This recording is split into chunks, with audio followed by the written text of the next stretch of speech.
Hello, and welcome back to another episode of Beyond the To-Do List. I'm your host, Eric Fisher, and this is the show where I talk to the people behind the productivity. This week, I'm excited to welcome to the show Greg Mckeown. He's the author of the book Essentialism, The Disciplined Pursuit of Less. And he's here to talk about his brand new book, Effortless. Make it easier to do what matters most. And in this conversation, that's what we're talking about. We're going to touch on essentialism a bit. We're going to bridge the gap from essentialism to effortless and not just talk about what's essential and how to name what's essential, but then how can we make it easier to get those essential things done with less effort. So I'll get out of the way and enjoy this conversation with Greg Mckeown. Well, this week, I am thrilled to welcome to the show for the first time, Greg Mckeown. Greg, welcome to Beyond the To-Do List. It's a pleasure to be with you. Thank you. No pun intended, or pun intended, I guess. You've been somebody on my list to have as an essential guest. You know, for the longest time, I thought, man, I really want to talk to Greg about essentialism because it's such a key piece in terms of a book in the space of productivity, in terms of a thought process, you know, that whole efficiency versus effectiveness and getting more done or getting the right things done. I mean, in other words, Essentialism, The Disciplined Pursuit of Less, the book, is a huge deal to many in the productivity world, including myself. It's one of our cornerstones of being able to say, no, it's not about doing more. You know, it's about doing the right things. I would like to do less, but still get everything that's essential done. In other words. Yes. Yes. It's not about doing more things. It's about doing more of the right things. Yes. And the byproduct of that is if you can get into the rhythm of the old book. I want to spend some time on essentialism and then move into Effortless, the new book. You know, since I never got a chance to talk to you about essentialism, but I think the thing here is that essentialism sets up as a really good context for then where effortless comes into play, because the subtitle of Effortless is make it easier to do what matters most. Well, what matters most is essential. So it kind of says, you know, this is a one-step, two-step process, if you will. Yes, absolutely. I mean, essentialism is a way of doing, of thinking, a way of seeing the world and operating within it and orienting yourself within it. It really has three parts of an ongoing process. We explore what is essential, not what's good, not what's interesting, not what's okay, not what's most pressing or urgent, what's essential. The very important things. Then, step 2 in the process is to eliminate the non-essentials. For example, not just to delegate them, not just to simplify them, to actually eliminate them, to get rid of them. And so then you're left with the most essential things in your life. And step 3 is to make those as effortless as possible, is to make the execution sustainable so that you can do it consistently, so you can have all the advantages of living an essential lifestyle. But that's what essentialism is. And one of the interesting things to me about writing essentialism and seeing people apply it all over the world now is how many people missed the third step. So that they got the idea that essentialism is about figuring out what's essential and eliminating what's not, but it's almost like they didn't hear the third part. And it's really important. And so important enough that I felt it was necessary to invest in that, to emphasize it, to teach it. And eventually I realized actually it's so important. It is standalone. And so I think that they're very complementary. If people read Essentialism now that they know I've written Effortless, they can see it everywhere. It's not like I completely didn't mention this before. It makes up a significant part of what an essentialist does. But as you start to delve into it, you start to go, Effortless is itself a philosophy. It's itself a way of operating in the world. And so it requires its own, removal of an old way of thinking, an old paradigm needs to give way so that you can discover this more effortless, more at ease way of being and doing in the world. And so I just see essentialism and effortless as really complementary. I think they are still standalone. I have people who write to me now who have only read Effortless. And it's really enjoyable to hear how they come at the subject, because they are still learning about essentialism, but sort of through a different lens. And so you can start with either place. But I think maybe if I could use this example, it's a bit like John Lennon and Paul McCartney.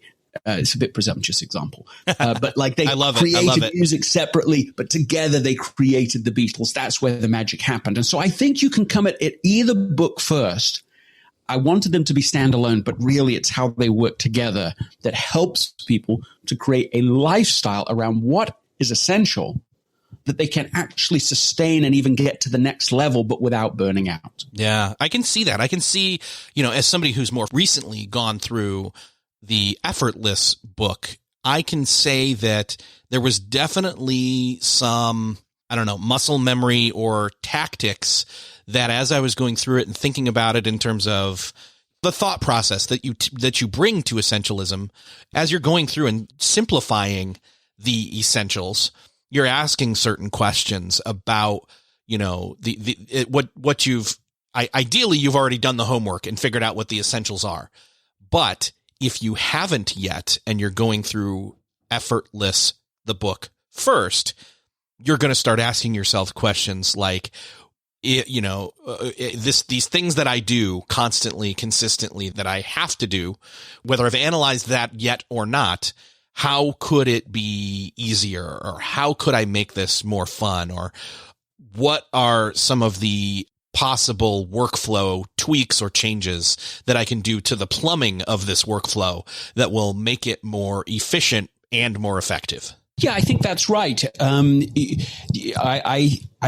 think about it this way now, that the people I write to are typically the high achievers. And in a sense, Effortless is a guide for high achievers on how to achieve low stress results. So if you're a high achiever, if you're part of what my brother Justin calls the HIT squad, that is the acronym hard-working, intelligent, talented group of people, your challenge in life is not whether you're willing to put in effort. The challenge is whether you're running out of space. So if you start to run out of space, like, let me say it this way, who listening to this wants to achieve breakthrough results, even 10x results? And I'm just going to assume it's everyone. Now, the question is this, who listening to this can work 10x harder? The answer to that is like almost no one. Like if you can work 10x harder, that's what you should do. I mean, great. If you have that realm, I mean, I'm not in favor of not working, of not putting in effort. I have 4 children. I'm trying to teach them. I'm trying to emphasize that to them. The amount they can contribute and achieve if they're willing to put in effort is enormous. Of course it is. I'm in favor of that strategy. The only problem is you can only go so far with it. What got you here won't get you there. So once people start to get to the point quite quickly where they're going, well, I'm pretty much maxed out now, well, what do you do? Well, if you believe it's the only strategy, then you're going to keep pushing to the point of diminishing returns or even negative returns. However, if you suddenly discover there is a completely different strategy, a whole array, a repertoire of strategies for making it more effortless to achieve those results, it is a game changer. It really can change everything because effort is finite. Whereas in these strategies, you can find strategies that will make things literally 10 times easier, or even 100 times easier, or 1,000 times easier, like so that you can achieve incredible results and without burning out.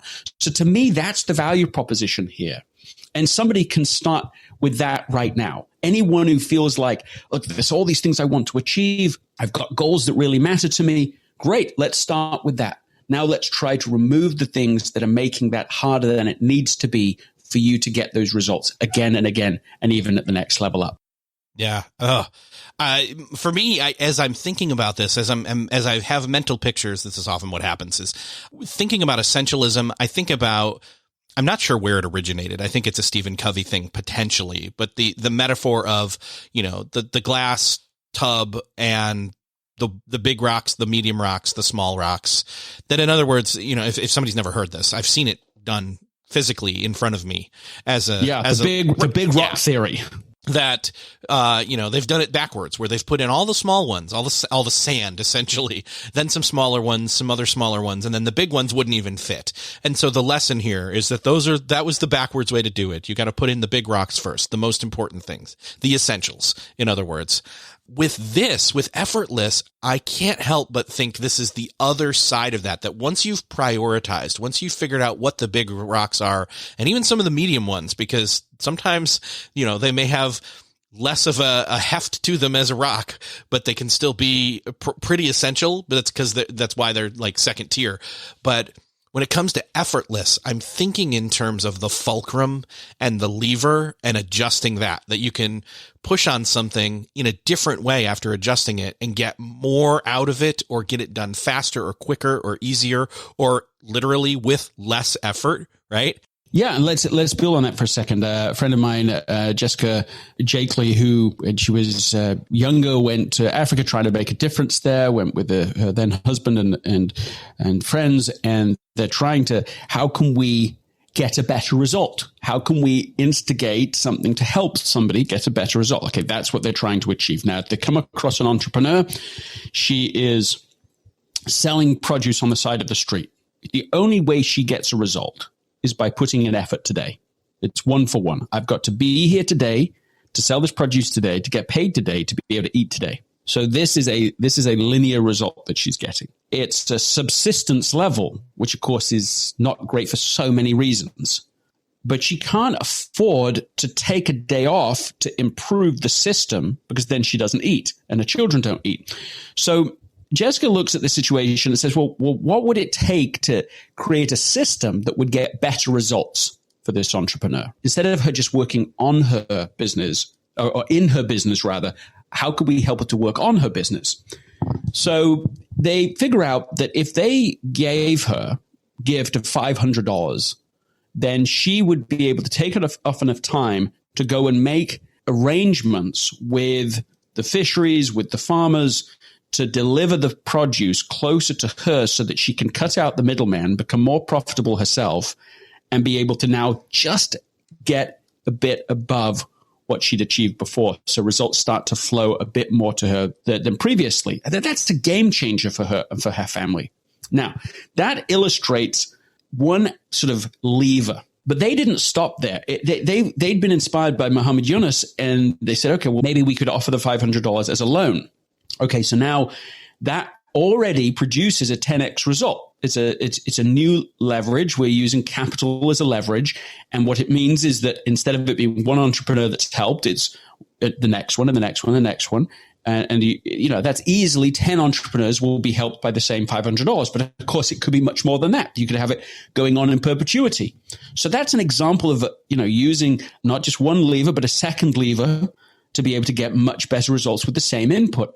But then they didn't even stop there. They said, well, hold on. What if we created one more level of lever, and we created a platform, a website where lots of people could make small micro loans to people that were in need elsewhere. So we could increase the amount of capital available and the number of people involved, which would help to grow it and grow it. So now you sort of got these three levers working together, like you have in a slightly more complex machine, right? Where you have a bicycle that uses multiple forms of leverage to achieve, better results from the same input. They have now delivered $1.3 billion worth of loans with a 97% repayment standard instead of the $500 gift. That's the difference.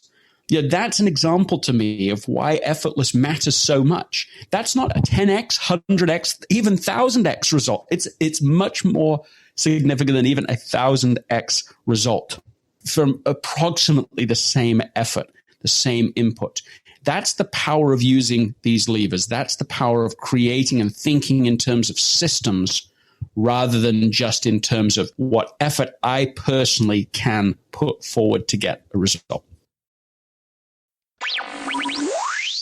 I mean, this is the core of why I got interested in productivity originally, was this idea that either there's too much to do, so it's about figuring out what needs to be done in what order, time management, all that kind of stuff, calendaring, but that it was also this whole other part, which was energy management. And is there a way to either still spend the same amount of energy or effort and get more results, get better results, bigger results, larger results, however you want to put it, more productive, produce more, in other words?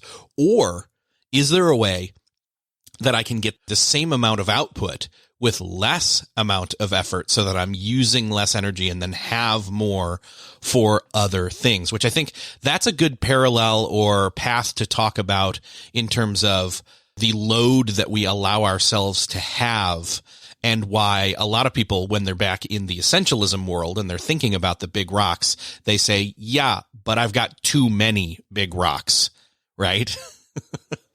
Well, I certainly found myself with that problem, which was, the metaphor of the big rocks is all good. I believe in it. Put in the most important essential things first, then see what room is left for other things. That metaphor is a good metaphor. I think it's true. I think there's tremendous value in it, and I still work on that on a daily basis.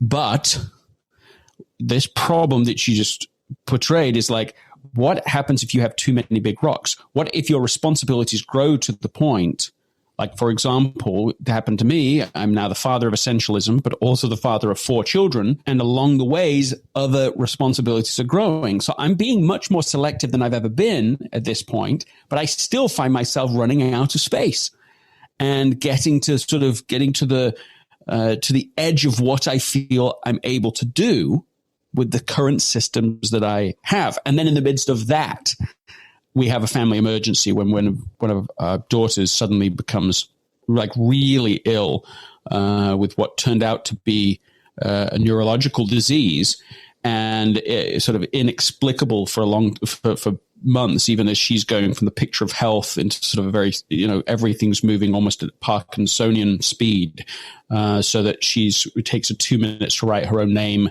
As she speaks only in one word, slurred answers, monotone voice, no personality. The light that was so bright in her just sort of goes dark, and then it almost goes out altogether. And she's on the way to becoming, comatose and dying. And the neurologists are just, shrugging their shoulders like, we don't know what to say.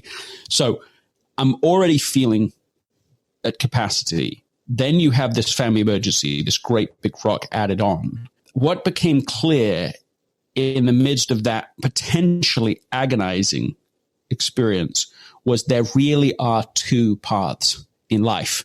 There are 2 paths of execution. Even after you understand what's essential, the way that you approach it is as important as the thing itself. I stand by that statement, by the way, because think about this with Eve. Now, just speaking about it specifically, helping her get well is the priority, right? Like we know what our focus is to have her 100% better, if it's all possible. So how important is the way we approach execution? Is that a trivial part of the exercise, or is it an essential part of it? If we had done it the reactive way, the exhausting way, we could have been spent in days, weeks, certainly within a few months, toast. And I don't just mean like physically burned out, although that's obvious that could have happened. But I mean also emotionally burned out. Our marriage could have been just strained beyond belief. We could have had our other children resentful, angry, frustrated. We could have lived in a state of perpetual anxiety and just been in true agony the whole time. Like that's not an exaggerated description of the circumstances. That is often what happens. So it was a great benefit to us to even be aware, to even have this glimpse that there was an alternative path of execution, that we could, for example, live in a way that would remove the anxiety, that we could be grateful in everything instead of being complaining and moaning and whining. We could still laugh together. So we're maintaining a positive state, an effortless state where we're singing together around the piano, we're going on walks still, we're laughing together, we're playing, we're praying, we're, together, we're still doing all those things to maintain mental, emotional, physical health around it. Also the state, you can still be at relative ease even in the midst of this externally traumatic experience. Now, why does that matter so much? Because that was key to being able to be creative and to have good discernment about what to even spend our time on, to know what to select and what not to select. And that was key to having her receive treatments from specialists that we might not even otherwise have thought to go to and to have met. So the way we approached it ended up being as important as the target. Because if we had approached it in the heavier, more burdened, more anxious approach, we would have burned out before helping her, before being able to do it. It ended up taking 2.5 years, the journey. It wasn't a few weeks. It wasn't a few months. It's been 2.5 years. And at the time of this conversation, she's really thriving again. She's doing very, very well again. So we're very grateful for that. Not knowing, of course, it could ever come back in the future. So, we needed to approach it in a way that was sustainable so that we could actually be there for the journey, however long and hard that journey would be. So the way we do it, it's not just getting the right thing, it's doing it in the right way. That is as important as what you pursue. Yes. One, thank you for sharing, because that's a great story and a great application there. And I think it gets to the heart of that. When we're talking about essentials, we're not just talking about the biggest rocks that my boss throws at me, for example, but it's the essentials. It's the most important. It's the biggest.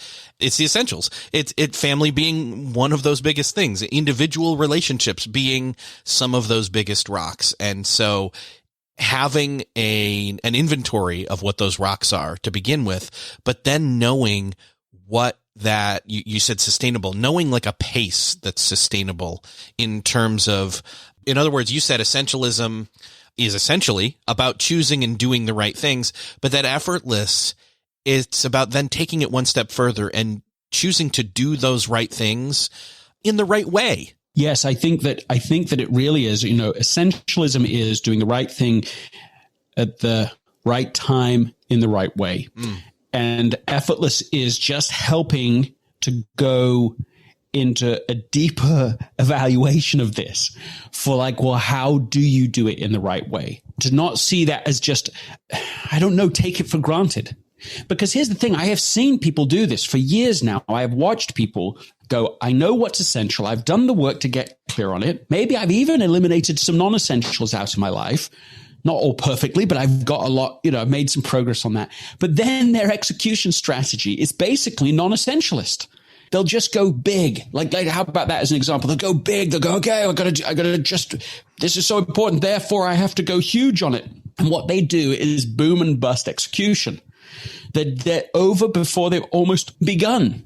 Okay, let's take a tiny example. Writing a journal. I mean, that's something that matters to me. So it's essential to me.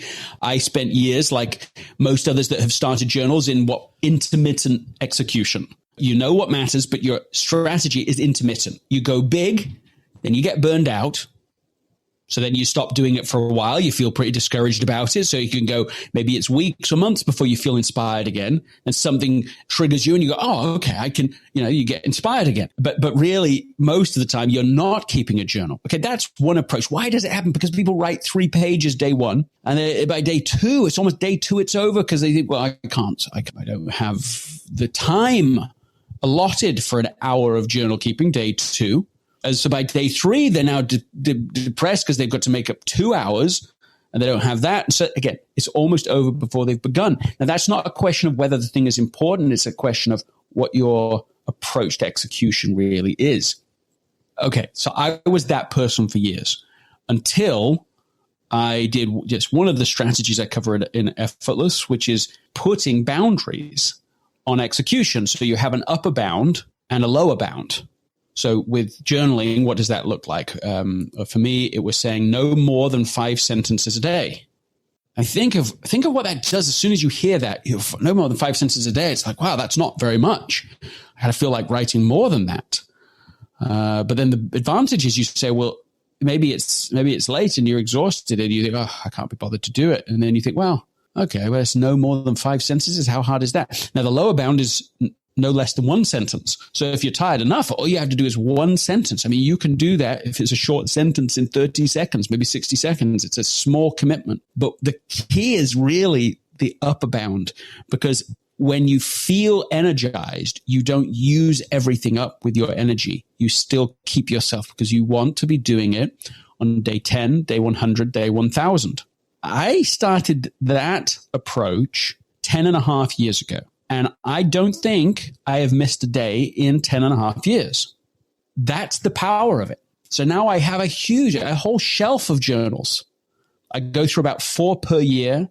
I don't have any upper or lower bound anymore unless I start getting behind for a day or two, and then I just go back to the original rules.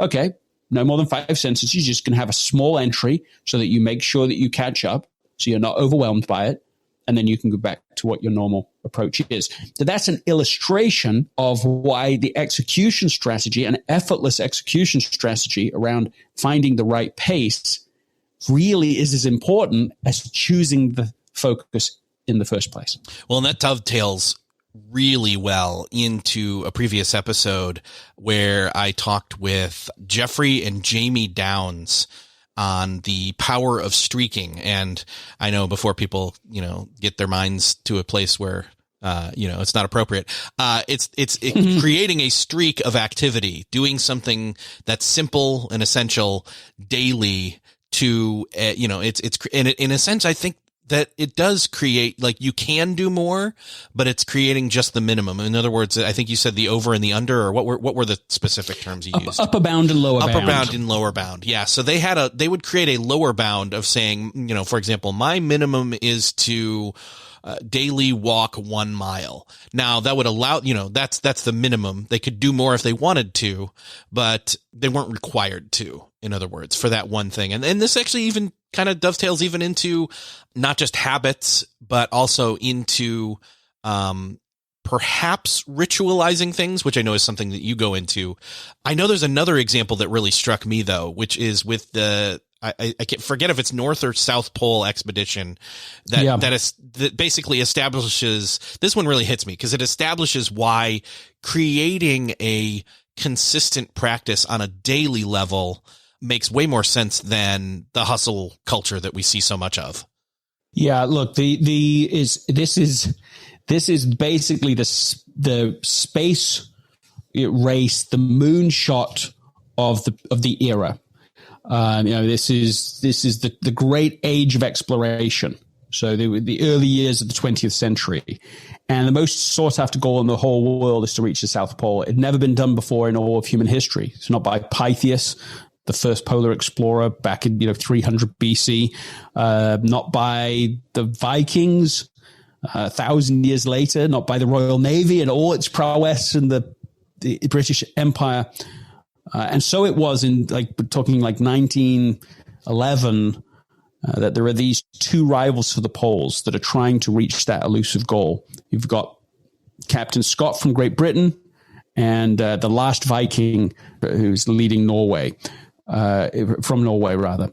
And they have this 1,500-mile race against time, race of life and death. Yeah, one team gets back victorious, the other would not return. So, they've set the goal. So they know what it is that they are trying to achieve.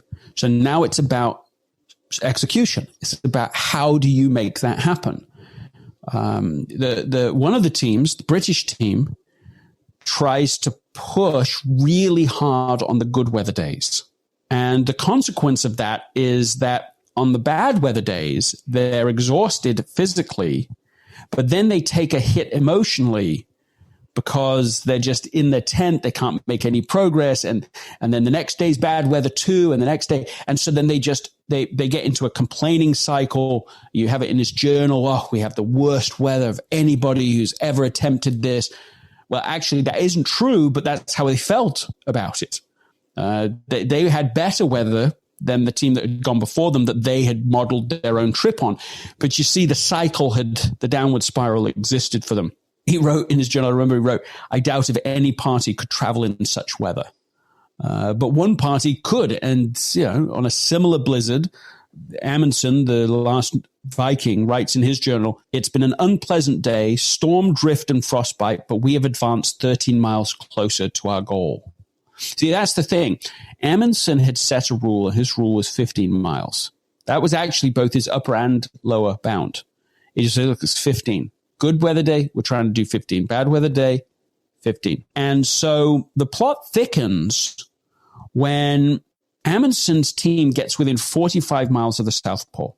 So they're closer than anyone who's ever tried before.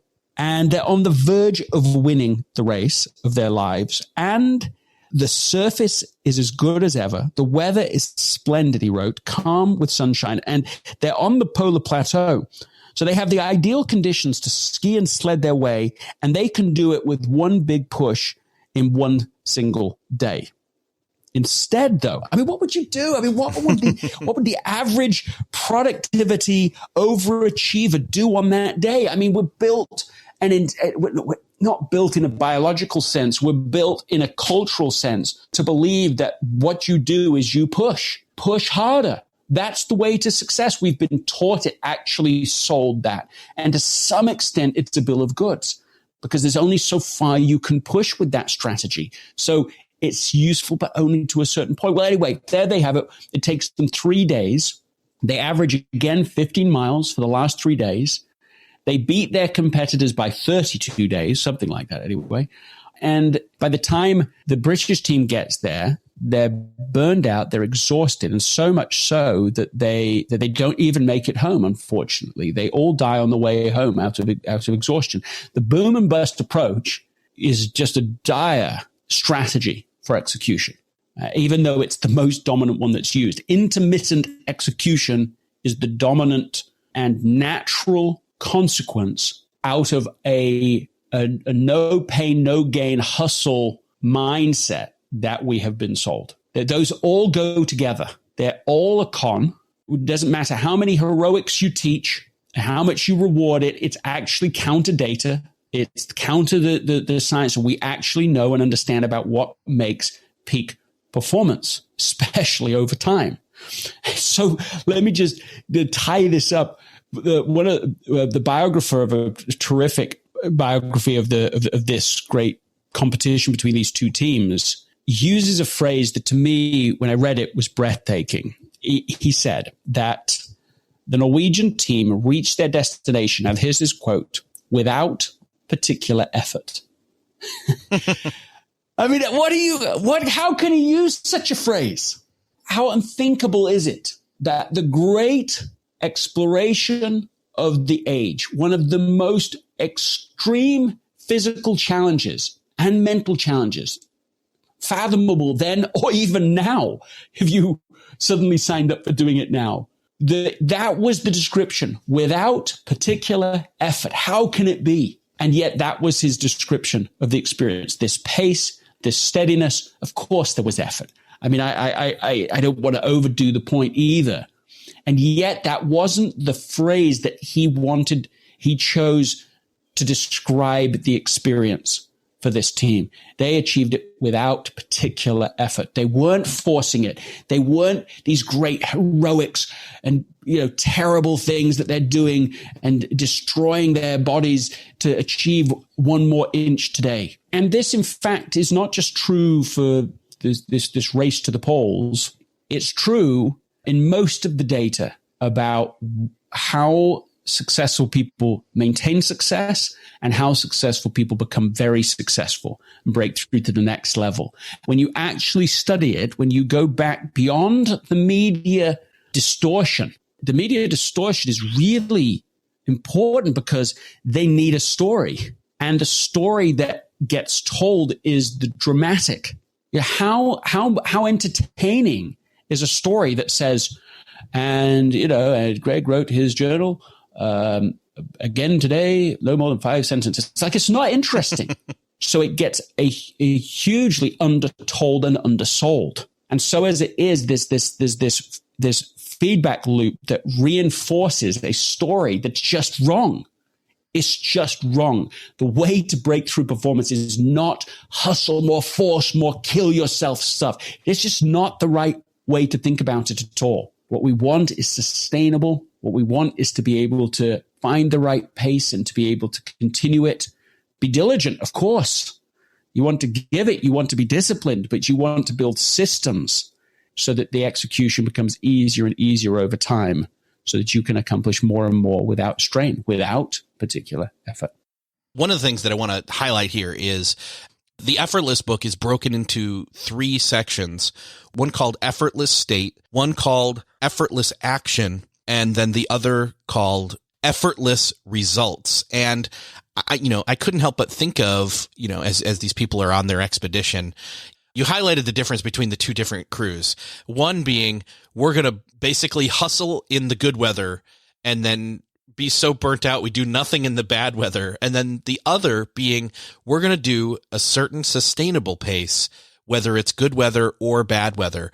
And I couldn't help but think of that weather being the context or the surrounding atmosphere that the work or effort is being put into. And that often, whether we're in a cubicle or we're working from home or wherever we're doing whatever it is we're doing, that there's maybe a tediousness to our tasks or a drudgery or a grudge work element to some of the stuff, because even if we have a certain amount of agency and we've done the essentialism work to figure out what our big rocks are, that doesn't mean we get away with not working on the smaller rocks. And so I wonder if you could highlight a little bit of a way to maybe clear up that day-to-day weather not necessarily being as much of an issue. In other words, maybe leaning into creating rituals to change that weather, in other words.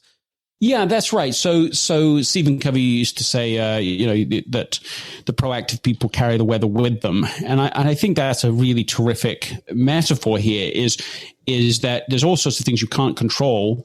There's all sorts of activities you say, I'm going to do them, even though, they don't inspire the imagination. I'll give you an example from my own family is like cleaning up after dinner. Okay, that's not, nobody's going to erect a statue for having done that, right? It's not grandiose in any way. And yet, if you don't do it, you have a significant problem. So it's still important. It's still a necessary part of having, good family, good environment, good culture. So it used to be that this was drudgery, or at least drudgery in the sense that my children were like, they were like silent ninjas would suddenly just be gone, like dinner's over and they're gone. And then it's cat and mouse, bring them back and they've not got good excuses. Oh, I've got homework. Oh, I'm going to the bathroom. And so it's just not fun for anyone involved. Nobody's enjoying that. As we say, okay, well, how can we make it effortless? Could we do better than we're doing right now? And so we did a few things. We said, okay, well, what does done look like? We got clear on the outcome so that it doesn't go on forever. I could be guilty of that as the manager in this story. Okay, well, we'll clean this and this and this and this, and then nobody knows when we're done. So, okay, so we said, what does done look like? And we got very clear on that, specific. We said, okay, who's doing what? Rather than just everyone's doing everything and anyone can be told in any given moment, okay, can you do this now? Can you do that now? Right? Like, so role separation. We got some minimum standards identified. What does clean look like? How do you know when your task is acceptable? And so all of this is done. This is like training. And the day arrives when we're going to put this all into practice. And this is what happens. It's amazing, right? Nothing happens. Is exactly what it was before. It's Ninja City again. They're all gone, all silence. And the tipping point was where my eldest daughter just added one more feature. It sounds unimpressive, but it was just to put on karaoke music, loud, Disney classics. And that's not going to work for everybody, I'm sure. But that was just enough to make it, instead of a tedious chore, into an enjoyable ritual. And so then, because what it turned out, it was kind of a party atmosphere after that. And literally, the children somebody started singing, and then everyone's singing, and everyone's kind of dancing as we're doing this. So all the training was a necessary condition, but it was this additional thing about turning. It wasn't just having a routine or a habit. It's like a habit with a soul. And that's the difference between a habit and a ritual. A habit is something you do. A ritual is how you do it, because how you do it is like, if you do it in the right way, the doing can become enjoyable. You look forward to the thing instead of looking forward to the result after the thing. And that's a really important distinction. A lot of people think exercise needs to be drudgery. A lot of people think everything that's essential has to be drudgery. And they get into this idea that that's why they don't do it. Well, we got to do it, but it's hard. And so as soon as you separate essential and hard from easy and trivial, as soon as you think the world is divided into those two types of tasks, then you're really stuck, because the very thought of doing the essential thing will overwhelm you. Starting to do it will exhaust you. And so you just keep jumping back and forth between the two. You're either working hard on something that's essential, you get tired, and then you go to the easy but trivial, and you just jump back and forth between them, because you don't like being in the easy but trivial because you feel guilty. It's like the dark playground. It's like, I don't really want to be here. And so you're jumping back and forth between these two. And it's just like, that's not the only option. It's a false dichotomy. You can make it rituals that are enjoyable in and of themselves, so that you do start to look forward to doing them. You can splice together activities that you want to do anyway with things that you deem as essential. I'll give you an example from today in my life.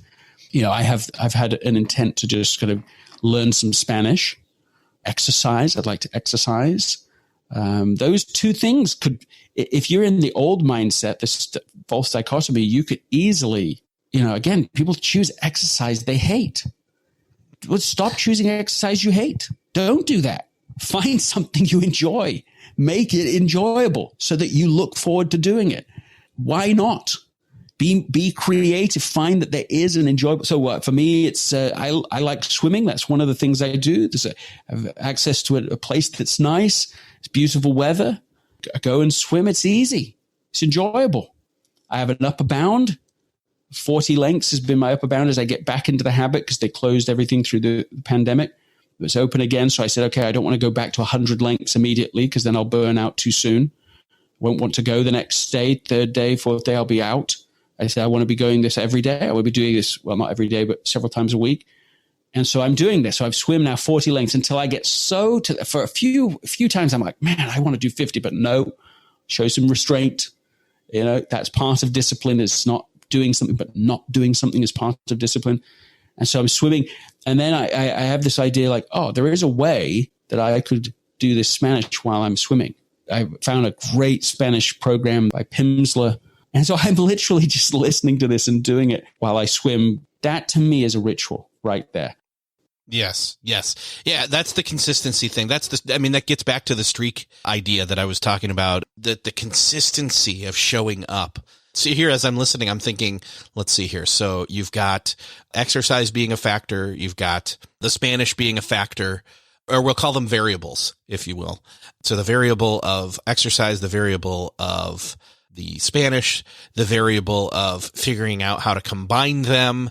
In other words, your variables are going to be different than my variables, but by figuring out what the right chemistry of variables is, you come up with something that long-term and short-term breaks through. You've got daily consistent fun or enjoyment of getting a thing done. And even if some days you don't notice it being fun and other days you notice it being more fun, it's that you're still consistently doing it every single day, and it's building and growing and bearing fruit. Yeah. I mean, if I just simplify it, I would just say, look at the things that you enjoy doing anyway and will do anyway, and see if you can't combine that with something that is essential to you, but you previously thought of as being drudgery. Yes. I have a CEO friend who loves a particular podcast that he listens to, on a daily basis. He'll do that anyway. He wants to do that. But running on a treadmill isn't something he does consistently.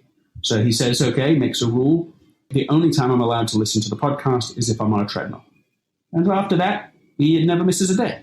So he just took something that was enjoyable and he connected it to something that he himself has identified as essential, and he's creating a ritual that he looks forward to doing, more at least than before. Yes. So that's the combination. I mean, it's not really rocket science, but just because it's sort of common sense doesn't make it common practice, especially in a culture that celebrates heroics in the way that we've described, that celebrates burnout almost like a badge of honor in and of itself.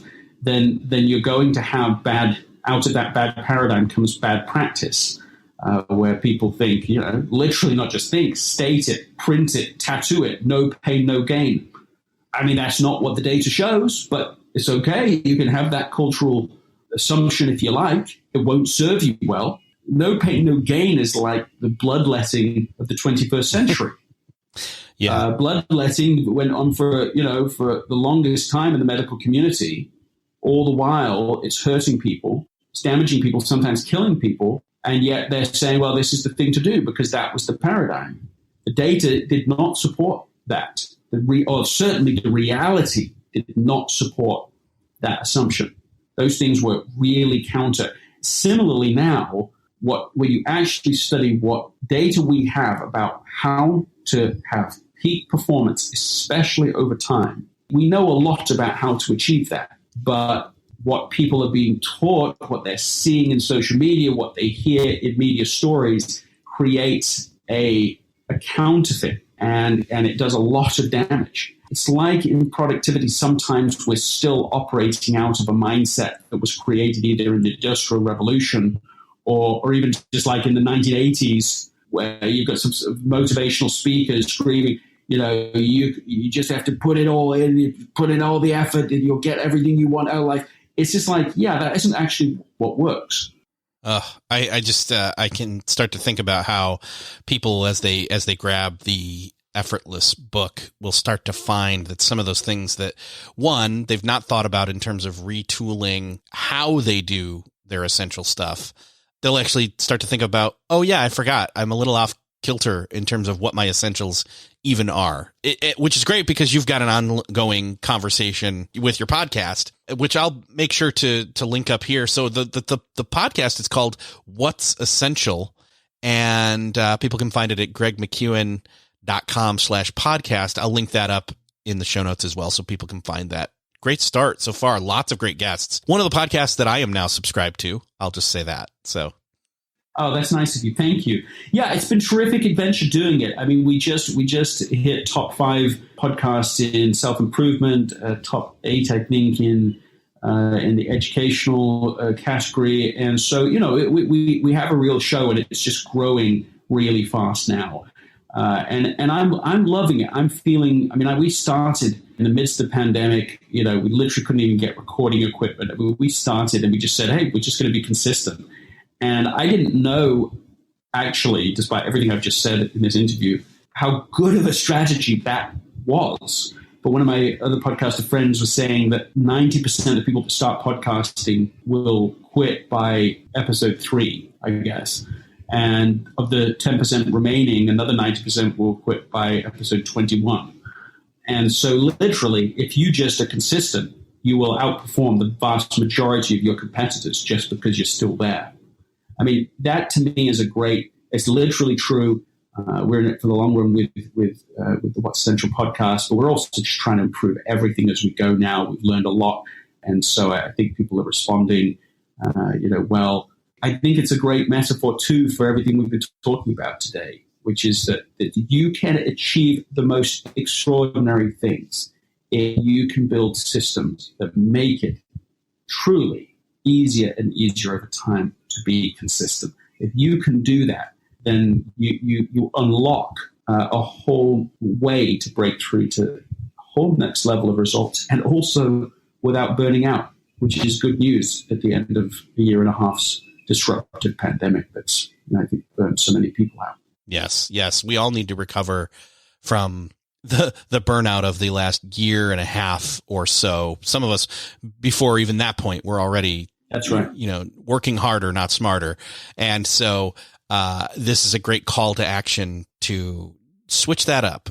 Let's start thinking a little differently. Let's start moving forward a little more smart instead of, burning out and hustling. So, Greg, great talking with you, and open invitation to come back on the show, not just for a next book, but if there's another topic that comes up and you're just like, hey, I want to test this out, see how this goes, like a stand-up comedy, stage. Feel free. I like that. Thank you so much for that offer. So, great talking with you. And again, I'll link to the book and the podcast in the show notes. And thank you so much for talking with me.